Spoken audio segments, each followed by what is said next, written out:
వంశీకి ఏదైనా అవసరం ఉంది, బయట టీ కావాలి, పోయి అడిగేసి టీ తీసుకురా అన్నాడు అనుకో, వాళ్ళని అడుక్కొని టీ ఇప్పించుకొని రావాలి. ఇలాగా అనేక పనులకి వంశీకి ఒక మనిషి కావాలి. ఎందుకంటే అతని పనులన్నీ అతను చేసుకోలేడు కాబట్టి దానికి కూడా ఉంటుంది. కాకపోతే అలా చెప్తే ఇవ్వరు కాబట్టి హెల్త్ చెప్పుంటాడని నేను అనుకుంటున్నాను, నా పర్సనల్ ఎక్స్పీరియన్స్ రీత్యా. ఎందుకంటే మామూలుగానే నైట్ కూడా వాటర్లు తిరుగుతూనే ఉంటారు, ఎవరో ఒకరు కాపలా ఉంటారు. ఉండి ఆ పెద్ద కర్ర తీసుకొని ఆ కమ్మీల్ని ఇట్లా అనుకుంటూ పోతుంటారు సౌండ్ వచ్చే విధంగా. రెండోది ఏంటంటే ప్రతి సెల్లో కూడా లైట్లు నైట్ కూడా వెలుగుతూ ఉంటాయి. కొద్దిగా డిమ్ ఉంటుంది కానీ లైట్లు ఉంటాయి అన్నమాట. ఎందుకంటే ఒక్కొక్కసారి సెల్లో కొట్లాడుకోవచ్చు, లేదు హోమోగా ఉండి ఏదన్నా ఇది చేయొచ్చు, ఇవన్నీ. అందుకని ఇద్దరిని వేయరు ఎప్పుడు కూడా, ముగ్గురన్నా మినిమం ముగ్గురు ఉండాలి. ఇద్దరు వేస్తే వాళ్ళు హోమాలుగా మారిపోతారేమో అని అదొక ఇది అనమాట. సో అందుకని ముగ్గురిని వేస్తారు. కాబట్టి ఇప్పుడు కాకపోతే ఏంటంటే ఇలాంటి దాంట్లో ప్రత్యేకంగా కోర్టు అనుమతితో వేయచ్చు. అప్పుడేమవుతుందంటే వంశీ కోరుకున్న వ్యక్తే లోపల ఉండాలి. వంశీకి అక్కడ అంటే ఎవరైనా తన అనుచరులు ఎవరైనా ఉన్నారా ఆల్రెడీ ఉండే అవకాశం ఉంటుంది. ఎందుకంటే ఈ కేసులో వంశీ అనుచరులు కూడా అరెస్ట్ అయి ఉన్నారు. అట్లాగే తెలుగుదేశం ఆఫీస్ మీద దాడి చేసిన కేసులో వైసీపీ వాళ్ళు 45 మంది అరెస్ట్ అయ్యారు. కాబట్టి అలాంటి వాళ్ళు చాలామంది విజయవాడ డిస్ట్రిక్ట్ జైల్లో ఉండే అవకాశం ఉంది వంశీ అనుచరులు. సో వాళ్ళల్లో ఒక అనుచరుని తీసుకుంటే వంశీకి సేఫ్టీ ఉంటుంది ఒకటి. రెండవది తన పనులన్నీ కూడా అక్కడ చేసి పెడతాడు. సో రెండవది ఏంటంటే ఒక్కొక్కసారి తనకు ములాఖత్తు వారానికి 2 సార్లే ములాఖత్తు అలో చేస్తారు. కానీ ఇప్పుడు అనుచరుడికి కూడా ములాఖత్తు ఏర్పాటు చేస్తే రేపు అనుచరుడు ములాఖత్తులో కూడా తన వాళ్ళు వచ్చి అనుచరుని కలిసి తనకేమైనా అందివ్వాలనుకున్నా, తనకేమైనా చెప్పాలనుకున్నా ఒక్కోసారి రహస్యంగా చిన్న లెటర్ పంపిస్తారు. వంశీ ఎవరికైనా లెటర్ పంపించాలంటే ఈ అబ్బాయి ద్వారా లెటర్ ఇవన్నీ జరుగుతుంటాయి అన్నమాట. అక్కడ మామూలుగా ఇవన్నీ జరగడానికి డబ్బులు పే చేయాలి. కాకపోతే ఇప్పుడు ఏమవుతుందంటే పొలిటికల్ ప్రెజర్ విషయంలో వీళ్ళ మీద అధికార పార్టీ ప్రెజర్ ఉంటుంది, జైలు అధికారుల మీద. అతనికి ఏమన్నా డబ్బులు తీసుకొని నువ్వేమన్నా చేస్తే నీ సంగతి చూస్తాం అనేది బెదిరింపు ఉంటుంది. అందుకనే వీళ్ళు భయం ఉంటుంది. లేదంటే ఎవరైనా డబ్బుండేవాడు వస్తున్నాడంటే ముందుగానే అక్కడ జైలు వార్డను వీళ్ళందరూ లెక్కలేసుకుంటారు, మనకి ఎంత డబ్బులు వస్తుంది, మనం ఆ డబ్బులతో ఏం చేయాలి, డిస్కషన్ అంతా నడుస్తూ ఉంటుంది. సో ఎందుకంటే ప్రతిదానికి రేట్ ఫిక్స్ ఉంటుంది. ఈవెన్ సెల్ ఫోన్ కూడా వాడుకోవచ్చు. సెల్ ఫోన్ వాడుకుంటే నెలకి 1,00,000 నుంచి 1,50,000 పే చేయగలిగితే నీకు సెల్ ఫోన్ కూడా వాడుకోవడానికి ఇస్తారనమాట. అదర్వైజ్ మామూలుగా ఈ మధ్య జైళ్ళల్లో కూడా ఫోన్లు పెట్టారు, ఈ ల్యాండ్లైన్ ఫోన్లు. వారానికి 10 నిమిషాల వరకు మాట్లాడుకోవచ్చు. నీకు కరోనా టైంలో అయితే స్మార్ట్ ఫోన్లు కూడా ఇచ్చి వీడియో కాల్స్ కూడా అనుమతి ఇచ్చారు. ఎందుకంటే అప్పుడు ఫిజికల్గా కలవడానికి లేదు కాబట్టి వీడియో కాల్స్ కూడా చేసుకోవచ్చు అనమాట. అట్లాగే ఫుడ్కి సంబంధించి కూడా వీళ్ళకి ఈ వివిఐపీలకి సపరేట్ ఒకటి స్టాఫ్ ఫుడ్ అన్నా పెడతారు, లేదు ఇంట్లో నుంచి ఫుడ్ అలో చేస్తారు. మామూలుగా అయితే ఏ ఫుడ్ కుక్డ్ ఫుడ్ ఏది అలో చేసినా డాక్టర్ పర్మిషన్ లేకుండా వాళ్ళకి ఇవ్వకూడదు అనమాట. ఇప్పుడు మనం ఏదన్నా వేరుశనగ పప్పులో ఇంకోటి తీసుకెళ్ళాము అనుకోండి ఖైదీలకు ఇవ్వడానికి, చూడడానికి వెళ్ళినాడు, దాన్ని అలో చేయరు. అంటే డాక్టర్ చూసి సర్టిఫై చేస్తేనే అలో చేస్తారు. ఆ ఫుడ్లో పాయిజన్ ఉండొచ్చు, అతను చనిపోవచ్చు.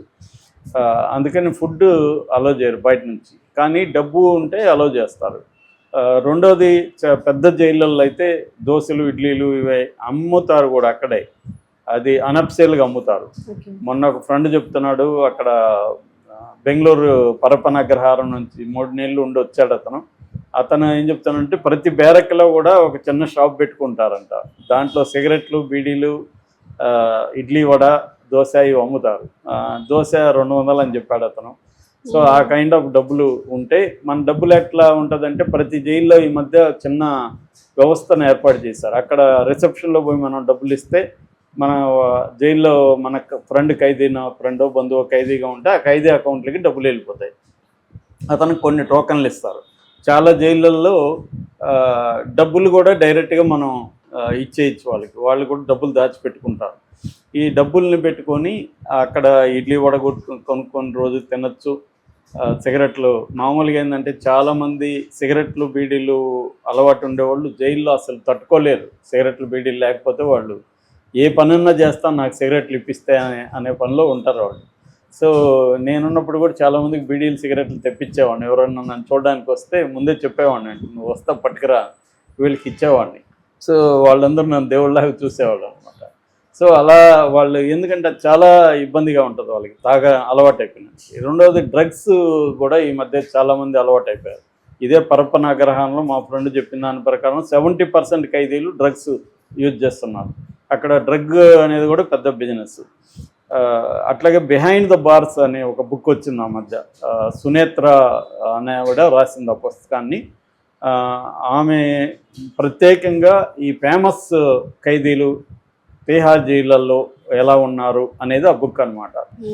ఆమె ఈ మధ్య బ్లాక్ వారెంట్ అని వెబ్ సిరీస్ కూడా నెట్ఫ్లిక్స్లో వస్తుంది. దాన్ని రాసింది సునీల్, ఆయన పేరు సునీల్ వర్మన ఏదో ఉంది, ఆయన రాశాడు ఆ బుక్. దాన్ని ఈమె ఇంగ్లీష్లో ఆయన చెప్తుంటే ఈమె రాసిందనమాట. సో ఆ బుక్ని వెబ్ సిరీస్గా చేశారు. దాంట్లో కూడా మనం చూడొచ్చు. అక్కడ ఫర్ ఎగ్జాంపుల్ శోభరాజ్, చార్లెస్ శోభరాజ్కి అన్నీ జరిగాయి. అతను ఒక స్టైల్గా అతను ఏదో 5 స్టార్ హోటల్లో ఉంటున్నాడు. బ్లాక్ వారెంట్లో చూస్తే నిజానికి చార్లెస్ శోభరాజ్ మీద కూడా సపరేట్ వెబ్ సిరీస్ సర్పెంట్ అని ఇలాగ వచ్చాయి. కానీ దీంట్లో కూడా బాగా చూపించారనమాట అవన్నీ. అంటే ఒక జైలర్గా ఉన్న అతను రాసిన పుస్తకం కాబట్టి మోర్ అథెంటిక్గా ఉంది.